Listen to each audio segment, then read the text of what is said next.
தென்காசி மாவட்டம் குற்றாலத்தில் ஏற்பட்டுள்ள கட்டுக்கடங்காத வெள்ளப்பெருக்கு காரணமாக சுற்றுலா பயணிகளின் பாதுகாப்பு கருதி மெயின் அருவியின் நுழைவு வாயிலில் போலீசார் தடுப்பு அமைத்துள்ளனர்.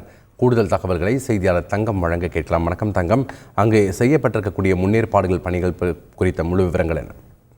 வணக்கம். தென்காசி மாவட்டத்தில் கனமழைக்கால இடைவெளி கொடுக்கப்பட்டுள்ள நிலையில் தற்போது மாவட்டத்தில் பல்வேறு பகுதிகளில் இடைவேளை தொடர் மழை பெய்து வருகிறது.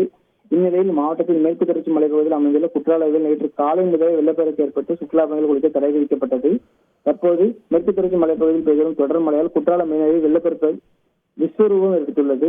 மீனருவியில் உள்ள முதல் பாலத்தை தாண்டி இரண்டாம் நடைபாலம் மூழ்கும் அளவுக்கு வெள்ளப்பெருக்கான அதிகரித்து காணப்படுகிறது. இதனால் அருவி நுழைவாயிலே தடுப்புகள் அமைத்து சுற்றுலா பயணிகள் பாதுகாப்பு கருதி போலீசார் பாதுகாப்பு பணியில் ஈடுபட்டு வருகின்றனர். இதே நிலையில் தொடரும் பட்சத்தில் அருவி நீர்வரத்து அதிகரித்து வெள்ளப்பெருக்கு அதிகரிக்கும் பட்சத்தில் அருவி பகுதியில் சேதங்கள் ஏற்படும் அபாயங்களாக கூறப்படுகிறது. நன்றி தங்கம், உங்களுடைய தகவல்களுக்கு.